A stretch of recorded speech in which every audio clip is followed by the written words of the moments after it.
Welcome to Uni Parenting. I am B Moise, and today we are talking about autism. And I love talking about autism. Hopefully, I am not too lengthy because I can be, especially when it comes to speaking about the autism spectrum. It's one of my favorite things to talk about because my son is on the autism spectrum. So I personally know a lot about it, but also professionally, that's the one conversation that I have a lot with my clients because the majority of my clients are on the spectrum or have someone on the spectrum or they want to learn more about the spectrum. So it is a big part of what I do. But most importantly, it is a big part of my life because of my son. So let's talk about autism. Now, the saying goes if you've met one person on the autism spectrum, you've met one person on the autism spectrum, simply because the symptoms and the degree of the symptoms varies from person to person. But I think one of the things that people don't typically recognize is a personality aspect that comes with being on the spectrum. So it's not that these individuals are just on the autism spectrum, but they also have these personalities that kind of change their symptoms because it's who they are. It's a part of their DNA.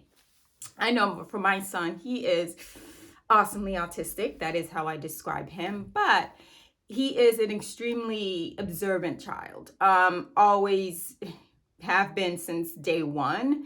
And I think that's one of the things where, because he was so observant and just watch, he's a people watcher a lot. He kind of needs to get a feel for the environment before jumping in. He masked well with that because he just looked shy. He just looked like, oh, this is just a shy little kid, where at home he wasn't shy, but in public he wouldn't say anything, he wouldn't talk, he wouldn't do anything. So we just thought, okay, he's shy in nature, which is odd for me because I'm not shy, but my husband's shy, so we're like, okay, he's just like his dad. So he is extremely observant, and that is something we've learned later on as we've gone through our autism journey, that was just part of his sensory processing issues that he had. So, or has, it's still here. That was just one thing that manifested itself and it looked like shyness.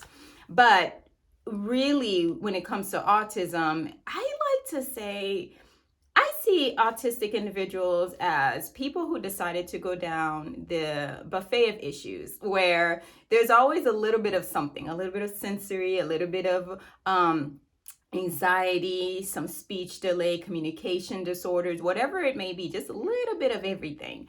But I've noticed that there's also a particular thing that's always the driver of negative behaviors.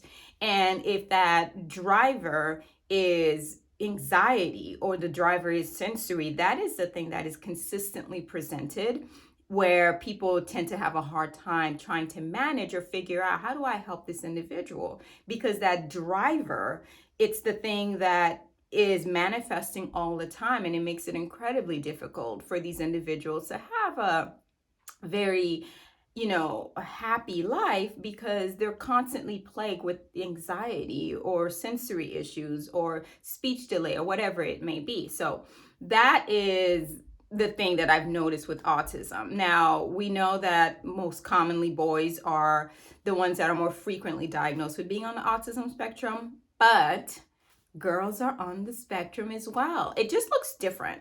What I've noticed with my clients that are female on the spectrum, they mask longer, so they tend to blend longer than the boys. Where boys, from very early on, you have, like, not all boys, but most boys from very early on have behavior issues. So from preschool, they're getting kicked out or for behavior or something. Where girls tend to have more of the perfectionist issues, where they're just blending in and they're like the best student, the best child, and they're doing everything that they can. But as the complexity of social dynamics increase, they can no longer blend. And that's when it looks like everything's going down. And that's typically when girls are diagnosed, which is later than boys. But with girls, I like to say that for my girls, it's always an issue of excess. They like certain things, but it's always excessively they like this thing. They like nail polish. They want to collect all the different shades of nail polish. They like, unicorns. They want to collect all unicorns. They like horses. They all they want to do and talk about is horses and go horse riding and all these different things. So it's always this excessive desire for something, but it also tends to be very stereotypical girl like interest. So it doesn't seem like it's that big of a deal. I mean, if you think about it, I love shoes, so I do collect shoes excessively, but I'm not on the spectrum. So it's kind of like this fine line between, well, what's on the spectrum versus what's not. The first way to determine if your child is on the spectrum, neuropsychological testing. I talk about it all the time.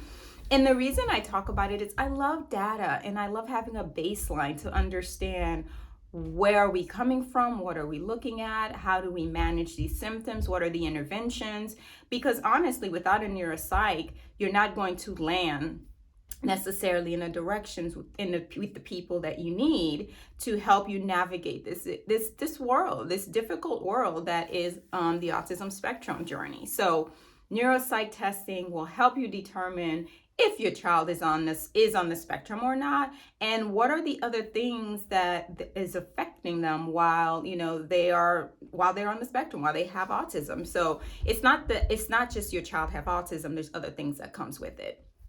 So that's that. But the other thing with autism is there's a lot of misinformation out there, and I think it's antiquated. I don't think these are things that are currently happening, but I do remember, reading and hearing about, autistic kids do not hug or love or like or want to be touched and all these different things, where that is not accurate either. If your child is experiencing these symptoms, it may be a sensory issue and they're just having some time processing their senses. So I have a video on sensory processing issues as well. So your senses can affect the way that you are able to communicate through affection. So autistic children are not, they don't want to be loved or desire or hugs and kisses. They just may have a barrier with sensory. So if you get a neuropsych, also get a sensory, an occupational therapist to do a sensory processing disorder, just to see if to rule it in or rule it out. So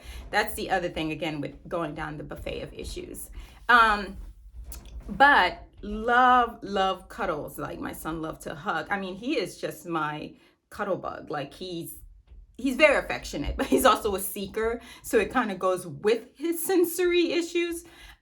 He's a seeker, so he loves smells. And so he's actually a kid that loves deodorant and cologne and all these different things. So it's like, yes, this is good. A boy that loves to smell good.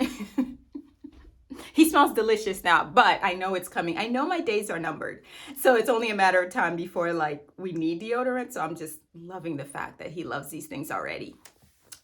But some of my clients' children do not like these things because it is overbearing and it's too much and the senses is too great, or texturally they don't like it.